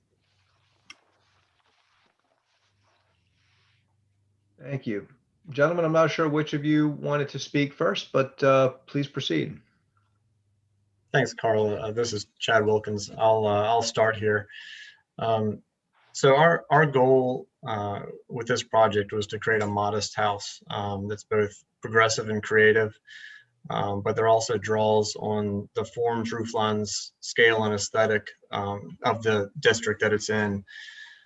It addresses challenges of the site with water and impervious surface, and lessens the environmental impact by reducing the impervious surface, and also uses modern construction technology and materials.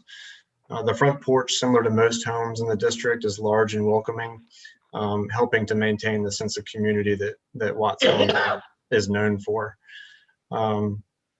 These were all very important objectives for our client, and I'll talk briefly through the local design review criteria, but we'll try to keep that brief because I know we have others that want to speak as well. Carla, if you can go to the colored elevation kind of perspective view for me. Right there, thank you. That's perfect. So this is a view just showing the house placed on the site, and I just wanted to talk through several elements here. We were very intentional with the way that we specifically designed the front elevation, both to relate to the existing context, the immediate context of the house, the neighboring houses on either side, but also the district context. You can see the dashed lines that kind of denote the water lines of both the neighboring houses and this new house. And you can see, that we were again, very intentional about making sure that the front single-story form related to the context of the neighboring houses by way of height. And that also, even though this is a two-story house, we made the roof lines hipped roofs such that you don't get the kind of overshadowing nature of a large gable. So you'll also note that there's two different siding materials used on the front. That's to kind of diminish the two-story volume and scale. You'll see the color change as well of the two materials, where we've stepped back that second volume to kind of make it very secondary. In addition to that, the front porch roof steps down and is supported by brick foundation and planters that kind of bring the scale down to street level even more. As far as the site itself, we are, as I mentioned before, significantly reducing the impervious area. The existing impervious area on the site is almost 54%. We're reducing that to just under 35%. So, which is, significant given that we've got a larger home than the existing one, but also, we're eliminating quite a bit of driveway in the backyard.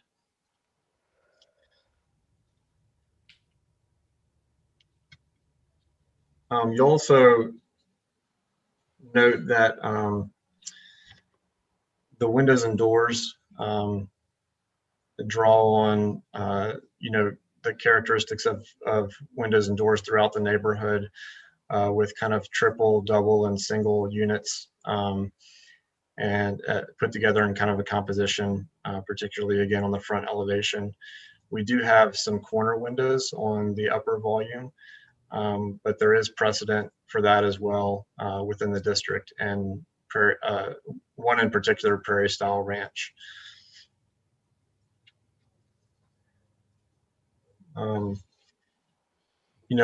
We also are using, Carla, maybe you can go to the 2D elevations for me.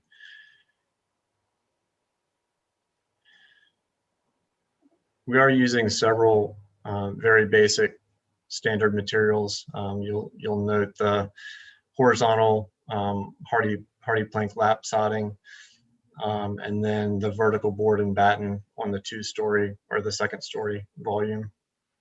But Carla, if you can go to the next sheet. The kind of the bump out that you see on the upper elevation, the east elevation, we're using a natural spruce product called Thermery.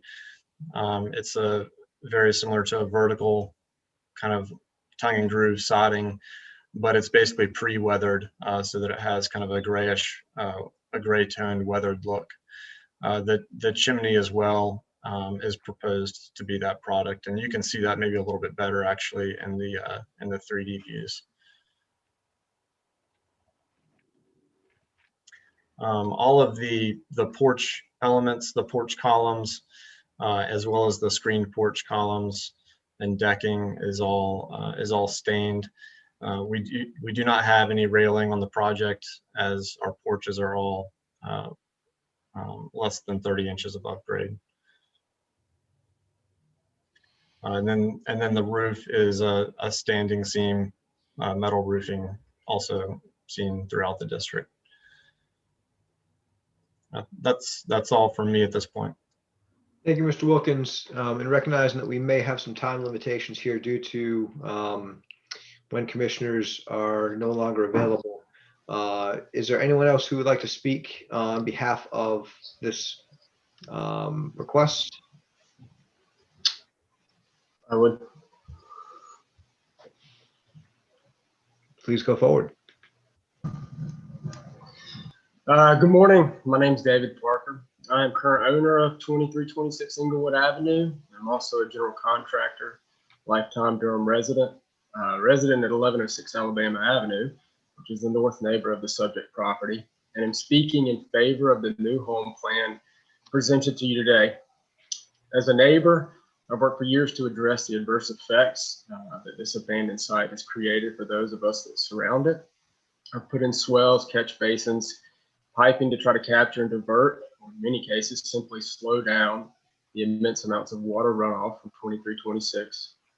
This major existing issue was the impetus for us involving our landscape architect as a primary contributor from the outset of the design process. I've routinely cut up and removed large limbs when they fall from the deteriorating trees in the back. The most recent, which came down in the fall before we acquired the property. This one fell across our driveway and through a section of another neighbor's fence. Immediately had the fence patched and recruited some folks to help remove the large section of limb that was upside down and hanging from the tree, which presented obvious danger. For years, I've trimmed weeds and vines that grow up around the shed and in a bit of non-paved area adjacent to our property. This is routinely eroded then. Fortunately, the neighborhood owls offer assistance in helping control that population. My neighbor John, who's on here as well, has logged many more hours than I in and around the property through the years. Something he began doing is neighborly assistance to the last owner occupant. Miss Ola Cook has continued in the years since her passing, and as the site has sat vacant.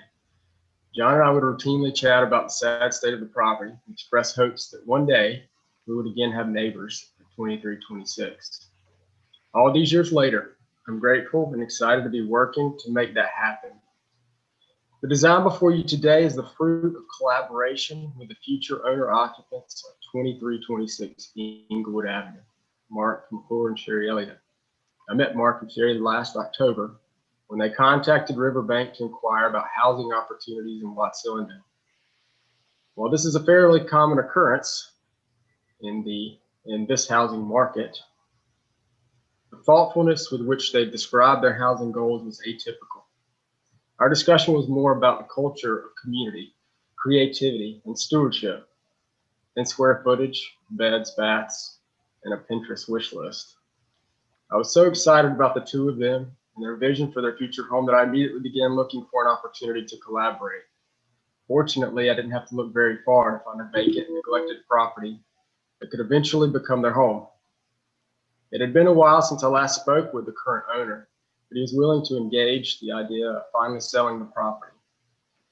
I was excited to share the news of the property with Mark and Sherry, and even more excited to one day have them as neighbors. My colleague, Chad Wilkins, worked for months crafting the design presented to you today. Each detail thoughtfully considered, discussed, critiqued, and refined. We also engaged neighbors throughout this journey, recognizing that redevelopment affects more than the physical appearance of a block face or a neighborhood.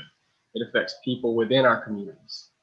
Ultimately, I feel that we have created a healthy home that respects its historic surroundings, one that embraces the eclectic mix of residential structures, as described in the Watts Hillendale Neighborhood Preservation Plan, contributing to its diversity, expressing the creative and progressive spirit of our city while harmonizing with its past.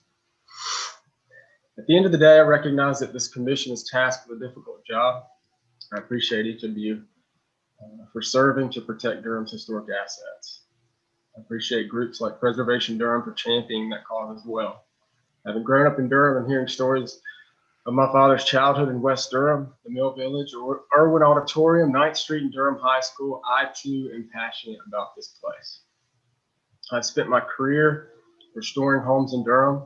I hope folks would see our body of work as having been for the betterment of Durham, and specifically local historic districts.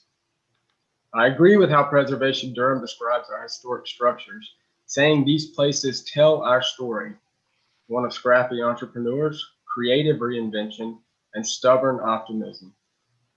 That story feels personal, and I hope that local historic districts will allow margin to continue writing those stories while protecting valuable elements from the past. Today, I hope you will find our plan for 2326 a thoughtful contribution to our community and hopefully eventually its history. Thank you.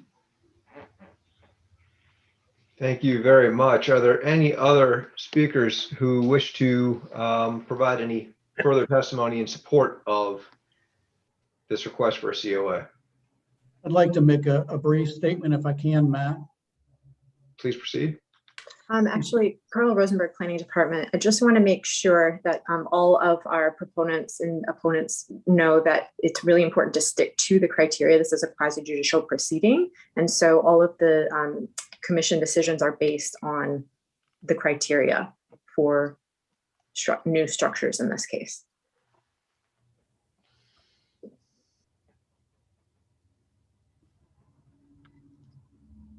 Mr. McClure, was it you who wanted to speak? Yeah. Go ahead, Mark. I would just like to say that we have worked, my wife and I have worked very closely with David and Chad on coming up with a design that we think will add to the character of Watts Hillendale. Ruth, looking at the history of Ruth Little's National Register application, she stated that structures built after World War II had a different character that was not congruent with the rest of the neighborhood. Hence, the existing structure is non-contributory. But I'd just like to ask for the commission to consider that 100 years ago, that the Lithicum Stoner house was considered to be eccentric, as was the house across the street, the Adkins Williams house. You may consider this to be different than other houses that are in the neighborhood, but I'll pose to the committee that this is in the spirit of Durham, as David so nicely proposed, and we welcome your consideration and thank you for your time. Thank you, Mr. McClure. Anybody else prepared to speak on behalf of the application? Mr. Edwards? Actually, Mr. Edwards, I don't think you were sworn in earlier. Ms. Elliott, could you please swear in Mr. Edwards? Yes. Let me get the oath. Do you swear or affirm that the testimony you're about to give in the public hearing proceeding for today's case is the truth by your own knowledge or by information and belief? Yeah. And Mr. Edwards, do you consent to participating in this COA application request via this remote electronic platform? I consent. Please proceed. Good morning. My name is Devon Edwards, and I'm speaking in support of the Riverbank project at Inglewood Avenue. I've worked for Riverbank for the past 10 months, and what attracted me to this company is its ability to maintain the integrity of the community and neighborhood while also using creative methods to rejuvenate and represent the core values of the neighborhood. Every project is well thought out and handled with care, and I believe this design for 2326 Inglewood Avenue embodies those values of the Watts Hillendale neighborhood. For this reason, I stand behind this application and believe in the work that we do throughout the Durham community. Thank you, Mr. Edwards. Anybody else prepared to speak on behalf of the application? And just want to reemphasize that some commissioners have obligations at 11 o'clock, so we are running out of time here. Matt, I'd like to make a brief statement. Mr. Legg, please proceed. I live next door in the house with the CRVs to the right and speak on my and my wife's behalf. Although we appreciate living in a neighborhood that preserves history, we place a higher value on the principles of safety and decency. We want to live in a community with persons who care about their properties enough to at least maintain them and possibly even improve and beautify them for theirs and others' benefits. The reality of 2326 is that no one has cared for or about this property for decades. In fact, no one has even lived in the house since December 2013, a period of 7.5 years. As David mentioned, over this time, I have personally done all of the yard maintenance at the house, including lawn mowing, leaf raking, and tending to fallen tree branches in order to avoid the unsightly appearance of an unmaintained, abandoned dump. I repaired the hole in the roof created when a vent was blown off in a storm to prevent the house from being flooded with water. I devised and maintained with David a drainage system where our properties meet in order to manage the deluge of rainwater that pours off the half acre of concrete that constitutes the driveway and the entire backyard. One summer, our travel nurse daughter lived with us between her contracts. When she reported noises coming from Miss Cook's house in the evenings, I suggested to her that she was hearing things. We came to learn that a family of possums had moved into the attic space, and the sound was the critters clawing the soffit vents, possibly trying to escape the house. When we informed Miss Cook's grandson, who owned the house at the time, of the infestation, we believe he enclosed the holes in all the entries to the attic and allowed the animals to die in the home. My wife and I are tired of living next door to an abandoned, decrepit shell of a house. We were ecstatic when we learned that Riverbank Homes had purchased the property because we knew of the exceptional work they have done in our neighborhood for more than a decade to preserve its history and enhance its character. We are fully supportive of the plans that Riverbank has developed for 23-26. We are confident in Riverbank's commitment to the Watts-Hillendale neighborhood. We believe a new home will greatly enhance the appeal, integrity, and safety of our block. And we look forward to having Mark and Sherry as neighbors, hopefully sooner rather than later. Thank you for listening. Thank you, Mr. Legg. Anybody else wishing to speak on behalf of the application? Commissioners, any questions for any of the speakers who have presented on behalf of the applicant?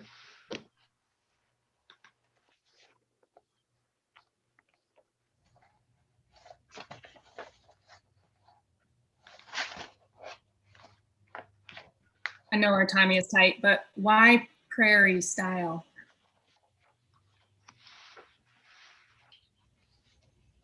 Mr. Wilkins? Thanks, Matt. Thanks, Laura, for that question.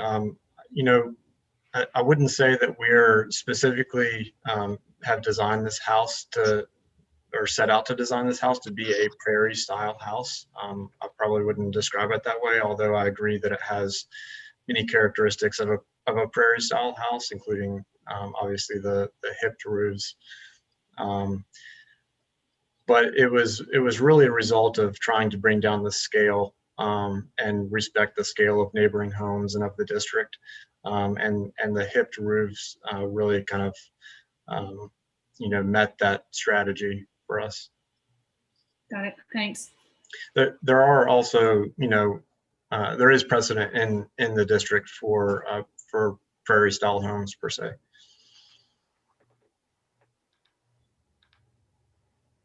Any other commissioner questions for proponents of the request?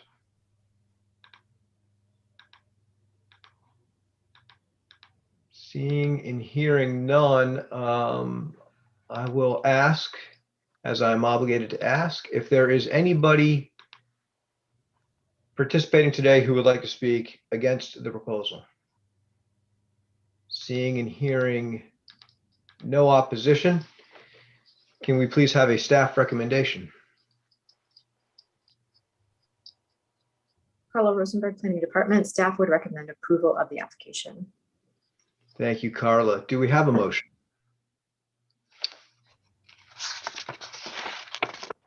I can do it this time. Hold on one second. Thank you, Commissioner Johnson. Okay. This is ending in 3-7, right? Which one? It has It so is. many of them up. Okay. Let's get to the motion. All right.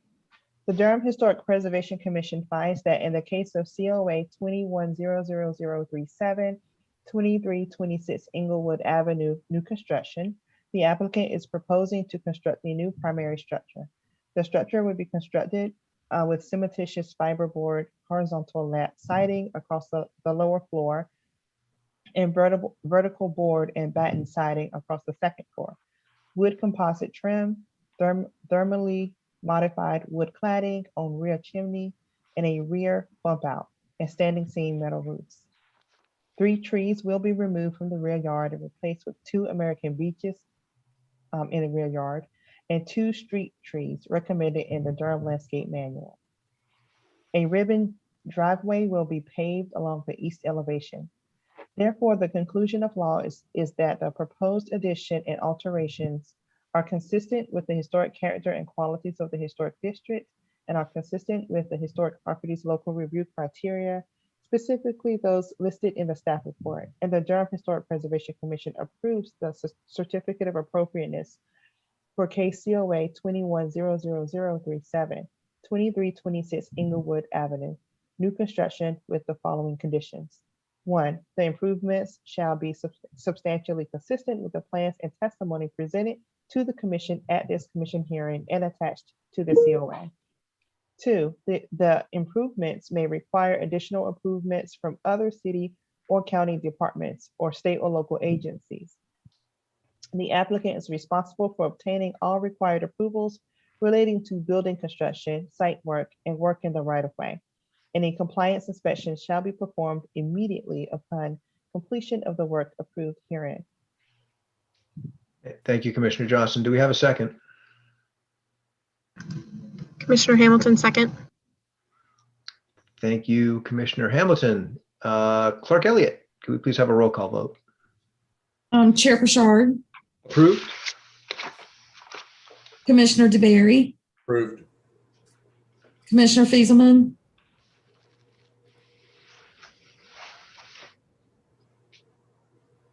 Left the meeting, Terry. okay. So she doesn't count in the vote. Thanks. Vice Chair Goolsby. He's already Oh, departed. that's right. He is. I remember now. Commissioner Hamilton. Okay. Commissioner Johnson. Approved. And Commissioner Waiters. Approved. Motion passes 5-0. Thank you very much, and thank you all for your participation today. Mr. Wilkins, in 30 seconds or less, could you give us an update as to the work with Preservation Durham on the existing structure, out of our curiosity? Thanks, Matt. I'll defer to David on that one. He can better answer that. Yeah, thanks, Matt. I have not heard anything from Preservation Durham or anyone else for that matter regarding any efforts to talk about the meeting from June 1st of the application. So I reached out to Mr. Miller via email early last week and wanted to just set up a proactive discussion in advance of today's meeting. So we met on Friday. I shared just more context about what we were planning to present today. I wanted to have a thoughtful conversation with he and Mark and Sherry. I confirmed with him that we have no intention of saving the home, and asked for his feedback on the existing plan we brought forth today. He gave some thoughts on that, but said that given that we have no intent to keep the structure that's there, he really, let me say, it didn't really matter what he thought of the new home.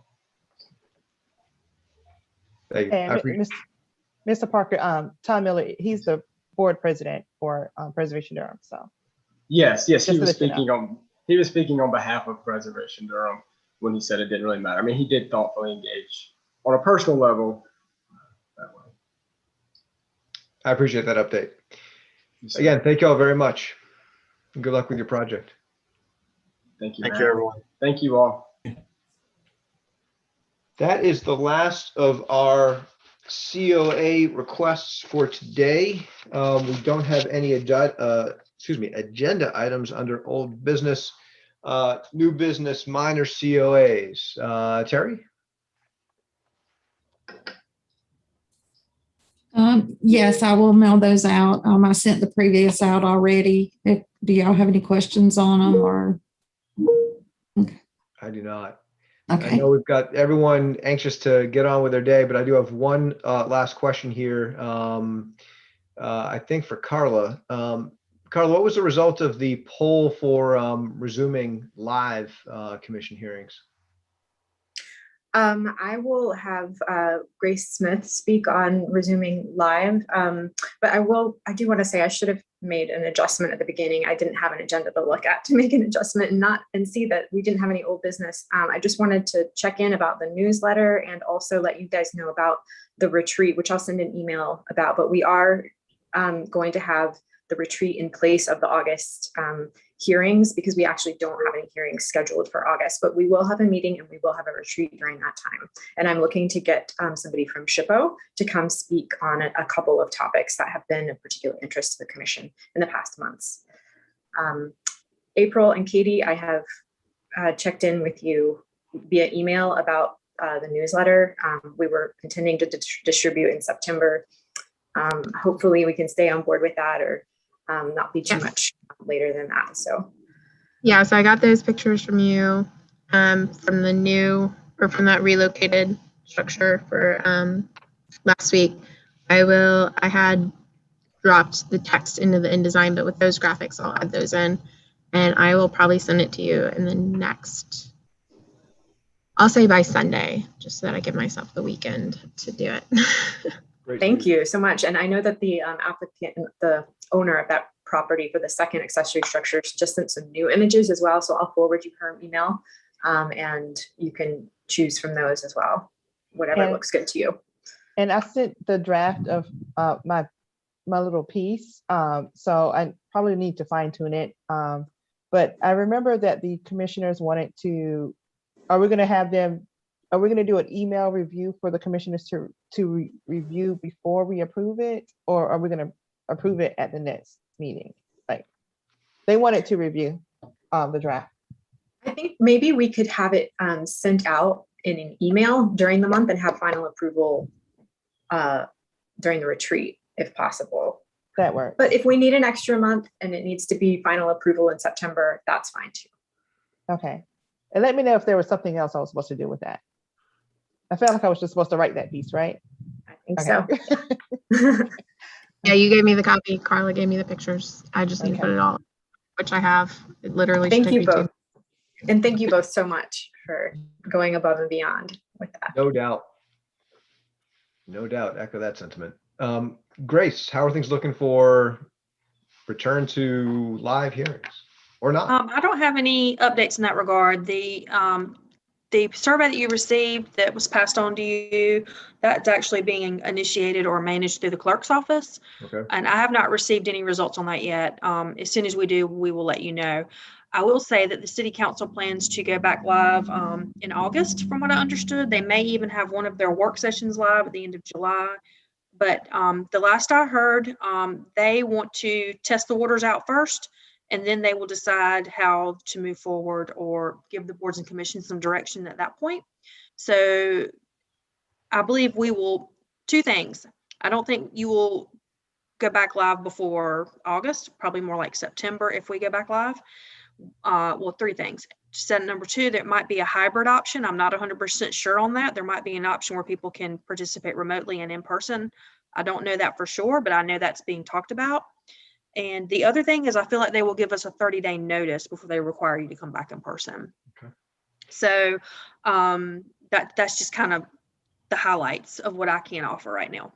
That's helpful. And so the retreat scheduled for next August, that will be in lieu of our regularly scheduled monthly meeting, and that will be virtual?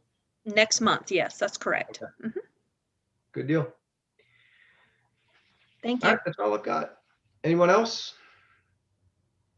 Good to see all your smiling faces. Hope everyone had a great holiday weekend and a nice month of July ahead. Thanks. Bye, everyone. Everyone, thank you. Bye, everybody. Bye-bye.